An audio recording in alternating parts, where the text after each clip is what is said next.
Hello everyone, welcome back to my video channel. Today I am going to talk about Phylum-Annelida. Before starting with the points, let us know the meaning of Annelida. The meaning of Annelida means annuals means rings.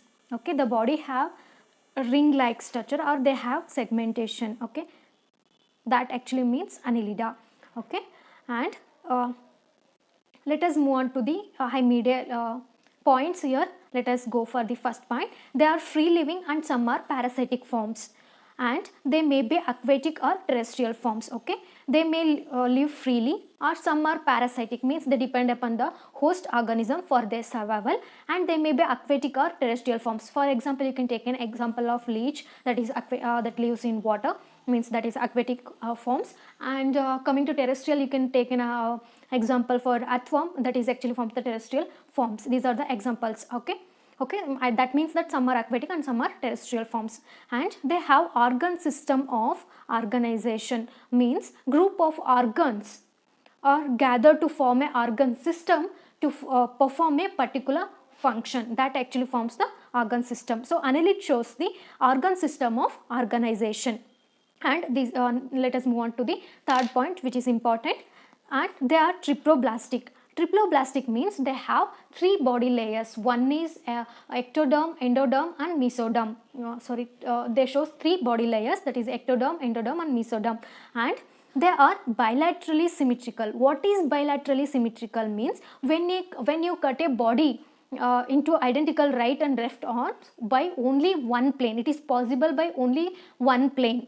Okay, that actually forms the bilaterally symmetrical. For make you to understand, here you can look at the diagram. This is the diagram of leech. So if you cut like this, you can't get an identical left and right. If you cut like this, you can't get an identical left and right halves. But when you cut like this, you can get an identical left and right. Okay, so that means that by only one plane it is possible. That is actually called as bilaterally symmetrical. And they are coelomate animals, and they are coelomate animals, means coelo means they have body cavity. These are also called as eucoelomates, means true coelomates. So here is the definition for the coelomates. Let us know the definition.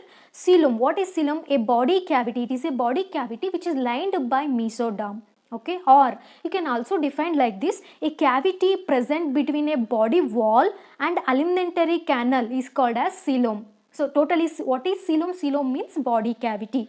So animal which possesses coelom are called as coelomates. Okay, and these are also called as eucoelomates. Eucoelomates. Eu means true.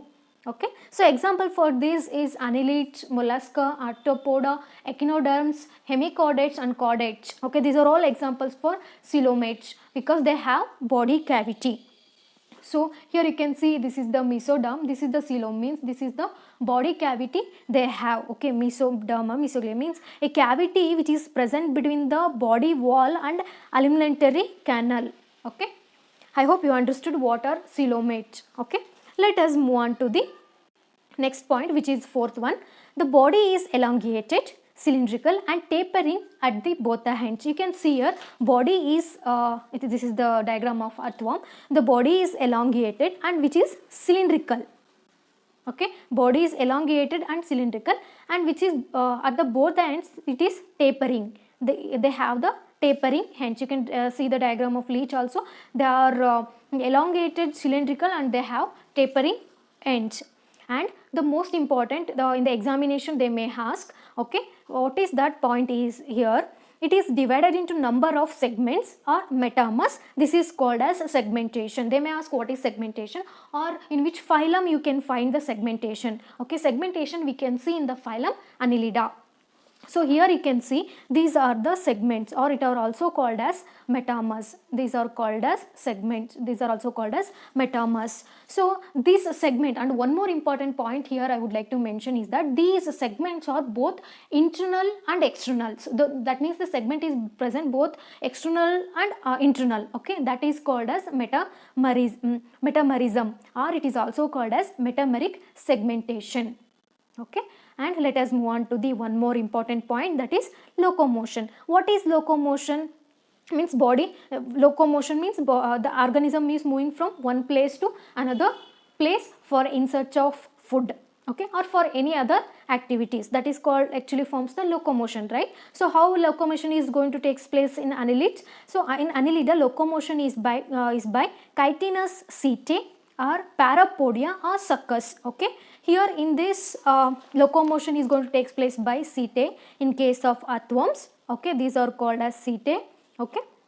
Then in case of leech, you can see the suckers here. In the anterior part, anterior sucker; in the posterior part, posterior sucker. These helps in the locomotion. And one more is here is parapodia. What is parapodia? Parapodia means unjointed lateral growths called as parapodia. See, those you can see in case of Nereis or Arenicola, they have unjointed legs like this, okay, which helps in the locomotion.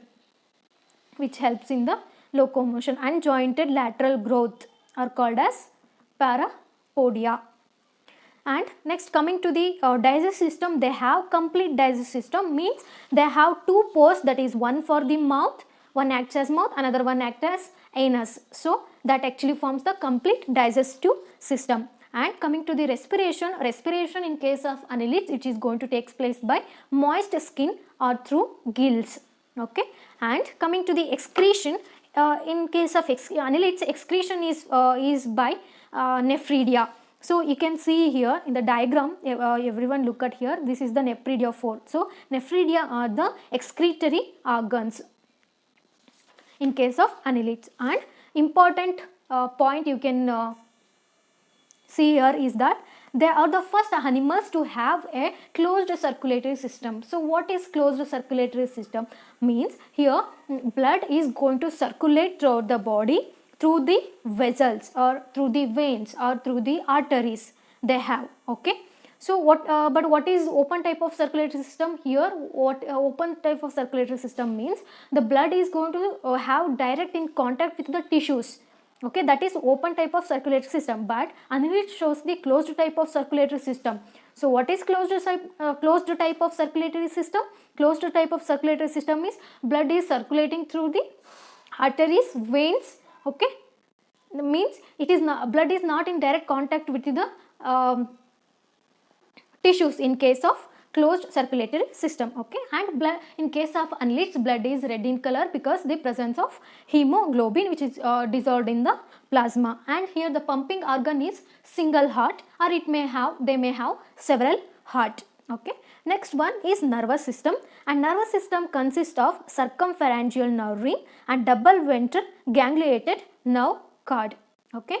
And they are monoecious or dioecious animals. Means monoecious means they have both male and female structure in a single organism. See, for this make you understand, you can look at in the diagram here.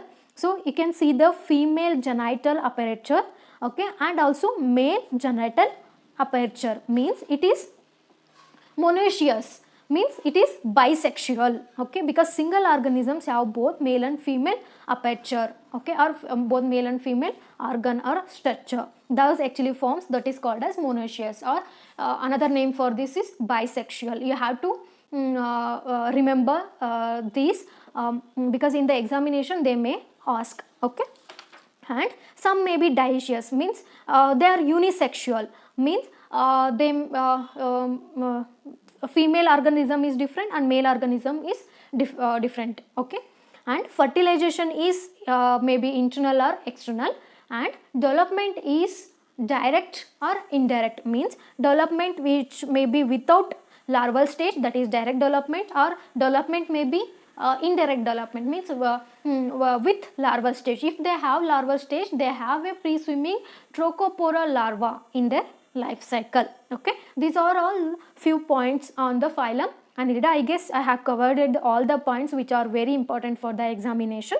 Let us look classification here. So there are 4 classes. First one, Polychaeta, example Nereis, Arenicola.